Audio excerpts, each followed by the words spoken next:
সকালবেলা চলে এসেছি পাইকপাড়া বাজারে। দাদা ভালো আছিস? এই চলে যাচ্ছে, বেঁচে আছি। কি মাছ রেখেছিস আজকে? 300 গ্রাম 150 টাকা। রুই, দেশি রুই আছে, দেশি রুই, ফেসা। মাছ কম কেন? মাছ আসছে না বাজারে নাকি? মাছ অনেক কম ছিল, বিক্রি হয়ে গেল। ও বেলা হয়ে গেছে বলে না? কেটে দেবো? আচ্ছা আচ্ছা, তো ঠিক আছে, একবার দেখে নিই। চলুন আউট সাইডে কি আছে একবার দেখে নিই। আউট সাইডে কি মাছ আছে? আর এটা হচ্ছে সবজি মার্কেট, দেখে নিই। আর এখানে কাকার কাছে আছে জিওল মাছ। কাকা হচ্ছে দেশি মাছ বিক্রি করে। আসুন, আর এদিকে কি আছে একবার দেখবো। কি হলো, সবজি শেষ হয়ে গেছে? আরে শেষ টাইমে বসে আছো। এই দেখুন, এটা হচ্ছে সবজি বাজার। আর এখানে আছে তারক, মিস্টার তারক। কি মাছ আছে বলো? দেশি মাছ, দেশি মাছ আছে, দেশি শিঙি, মাগুর। এগুলো মাগুর না?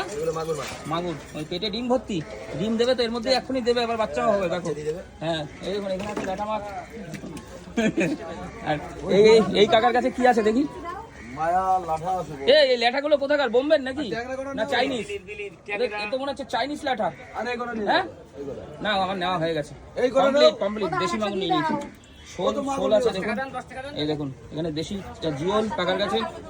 শেষ মার্কেট, কিন্তু এত বড় ল্যাঠা আমার জীবনে দেখিনি। একবার আমি ভালো করে দেখি দিয়ে দেখুন, ফোনে ধরছে না কত বড়।